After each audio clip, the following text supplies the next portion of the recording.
In the realm of Karelia, penniless scholar James finds himself bound by circumstance to win the hearts of his wives, a princess, a general's daughter, and a merchant heiress, in marriages forged for convenience, not love.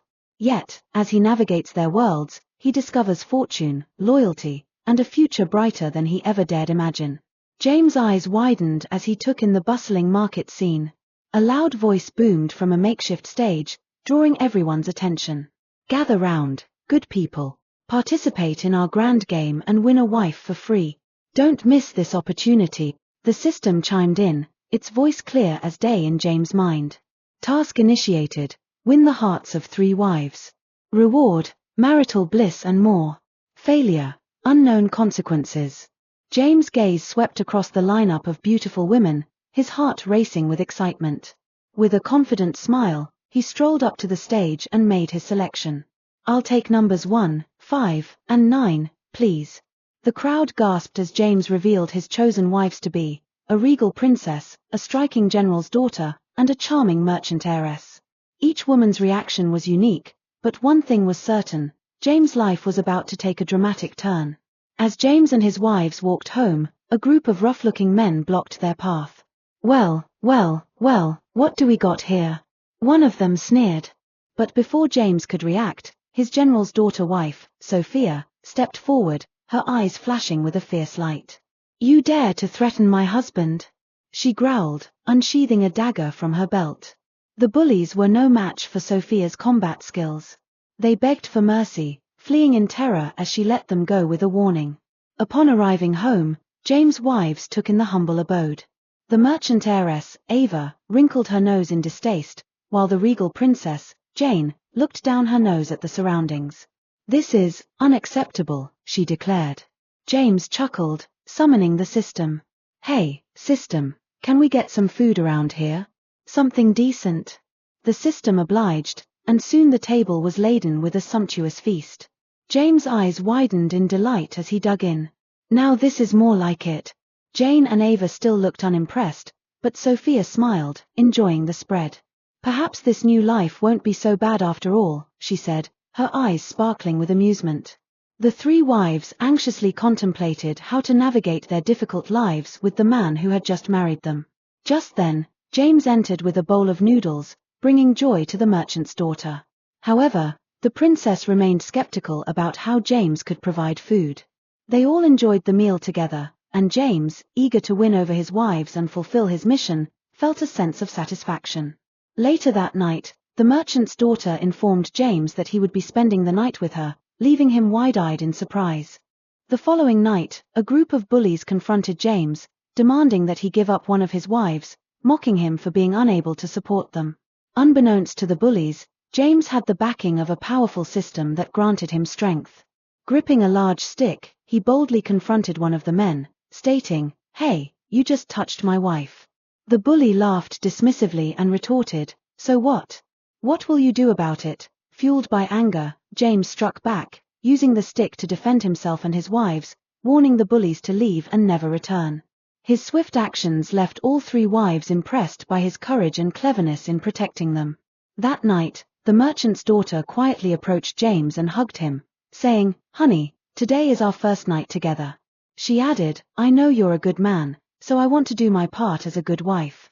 He smiled, thinking to himself that despite being poor now, he would one day have enough rooms to accommodate all his wives. Encouraged by her warmth, James asked her to share her past, and she began to recount her story. The next morning, as James stood with his wives, a villager arrived with shocking news: James's friend had been killed. Fueled by a desire for revenge, James felt powerless in his current state. His wives insisted on joining him in battle, but he refused, determined to protect them. Instead, he called upon the system to grant him the power he needed, and it obliged. With newfound strength, James set off alone, promising his wives that he would return safely for them. James arrived at the scene, his voice steady and bold as he declared, "I will avenge my late friend." The bullies laughed, mocking him for being weak and calling him a coward. But as his anger boiled over, James unleashed a series of magical moves, surprising everyone including his wives, who had secretly followed him. One by one, he defeated the bullies, leaving them in shock. After the battle, he turned to his wives, urging them to come forward and join him to celebrate their victory with a feast of meat. The following day, as James sat with his wives, they expressed their desire to share the burden of providing for the family, wanting to help him rather than relying solely on him. James smiled at their initiative. The next day, they went fishing, but some villagers mocked them, jeering at James for being poor and claiming he couldn't even catch a fish. Determined to prove them wrong, James took it upon himself to show his skills. With focus and effort, he caught plenty of fish from the pond, impressing not only the villagers but also reigniting his wife's affection for him. As he succeeded, James felt closer to completing his mission. Curious villagers gathered, speculating about how James had magically excelled at fishing. Proud of his achievement, James encouraged them to work hard and promised to help with their harvests. In the following days, James began teaching one of his wives how to shoot an arrow.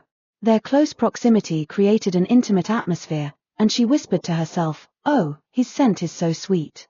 The tension between them was palpable, charged with unspoken feelings as they focused on the task at hand. One of James's wives was kidnapped, and he vowed to search for her despite the protests of his other two wives, who pleaded with him not to go due to the danger. They quickly devised a plan to support him. The next day, James successfully rescued his wife, bringing her back with joy. That night, the wives pampered him, each wanting to take their turn caring for him. During their tender moments, one of the wives asked, "Dear, do you not love me?" James quickly took her hands and assured her that he did. The following morning, however, the remaining two wives were upset, realizing that James had spent the night with Chloe. Tensions rose as feelings of jealousy emerged among them. Feeling the weight of the day, James spent time with all three wives, but he could barely walk straight afterward.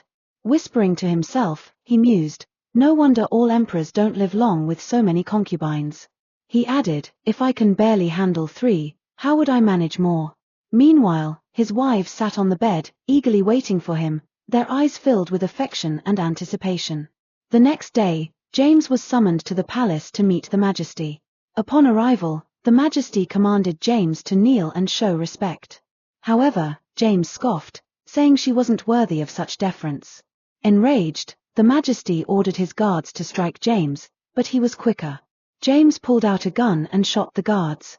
The Majesty, now terrified, begged James to spare his life, promising him anything: women, gold, titles, whatever he desired. But James just smiled and said, "All I need is your life." The Majesty tried to reason with him, warning that thousands of troops would avenge his death. James smiled again and replied, "Oh, really? Let's see." With that, he shot the Majesty. The next day, James was enjoying dinner with his wives, all of whom were visibly pregnant. They joined him at the table, beaming with joy. Suddenly, a villager burst in, looking frantic. "Bad news! Bad news!" he exclaimed. "One of your wives has been kidnapped. She was in Mather buying some supplies." The remaining two wives and James exchanged shocked glances, their faces etched with worry. To be continued. Will James rescue his wife? Stay tuned for Season 2.